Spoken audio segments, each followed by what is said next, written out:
Hello everyone, আশা করি সবাই ভালো আছেন। আমি আজকে আপনাদের সাথে শেয়ার করব পারফেক্ট একটি আলুর দমের রেসিপি। প্রথমেই পাত্রে জল গরম বসিয়ে নেব, তারপর মধ্যে থেকে কেটে আলু সেদ্ধ বসিয়ে দেব। এই পর্যায়ে আমাদের আলু সেদ্ধ হয়ে গেছে, আমরা আলুগুলোকে উঠিয়ে নেব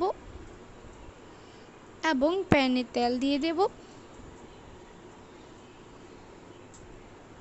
তেল গরম হয়ে গেলে এর মধ্যে আমরা ফোড়ন মশলা দিয়ে দেব। আমরা দিয়েছি তেজপাতা, এলাচি, দারচিনি।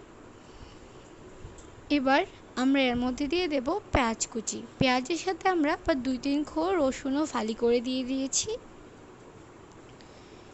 এবার পেঁয়াজ রসুনের কুচিগুলোকে ভালো করে ভেজে নিতে হবে। পেঁয়াজ রসুন কুচি ভাজা হয়ে গেলে এর মধ্যে আমরা দিয়ে দেব আদা বাটা। আদা বাটা দিয়ে আদা বাটাকেও ভালো করে ভেজে নেব।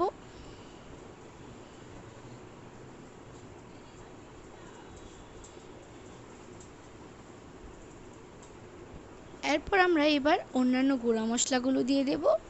আমরা এর মধ্যে দিয়েছি মরিচের গুঁড়ো, হলুদ গুঁড়ো, লবণ,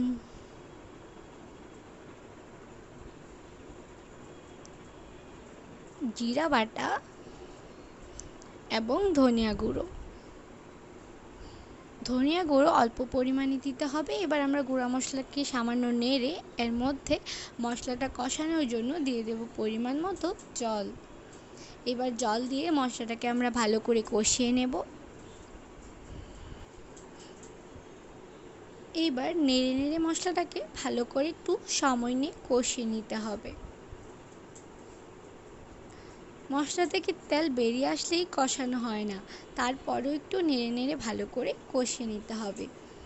এইভাবে যদি আমরা আলুর দমের রেসিপিটা করি, তাহলে এই আলুর দমটি আমরা ভাত, লুচি, পরোটা সব কিছুর সাথে পরিবেশন করতে পারবো।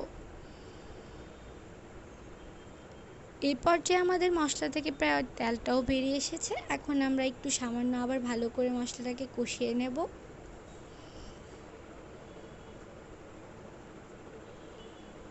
অন্যদিকে আমরা সেদ্ধ করা আলুগুলোকেও ছুলিয়ে ম্যাশ করে নিয়েছি। এবার মশলা কষানো হয়ে গেছে। এখন আমরা এই পর্যায়ে সেদ্ধ করে রাখা ম্যাশ করা আলু এর মধ্যে দিয়ে দেব।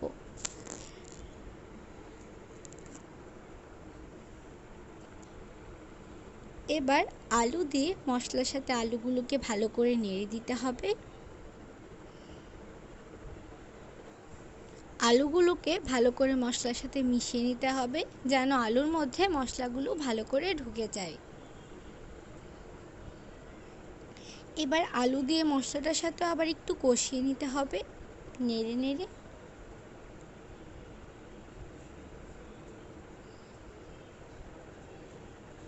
আলুগুলো একটু ভাজা ভাজা হয়ে গেলে এর মধ্যে এবার আমরা অ্যাড করে দেব জল।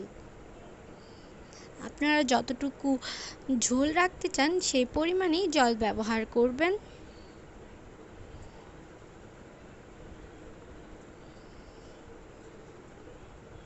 এবার ঝোল দিয়ে আবারও আলুর দমটাকে একটু নেড়ে দিতে হবে।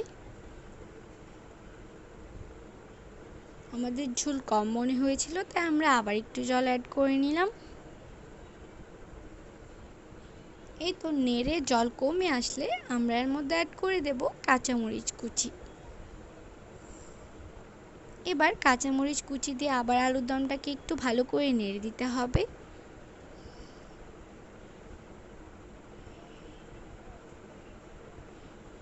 এবার আমরা এর মধ্যে অ্যাড করে দিচ্ছি সামান্য পরিমাণ গরম মশলা গুঁড়ো। গরম মশলা গুঁড়ো দিয়ে একটু নেড়েই আমরা আলুর দমটাকে নামিয়ে নেব। এই যে আমাদের আলুর দম পরিবেশনের জন্য একদম তৈরি।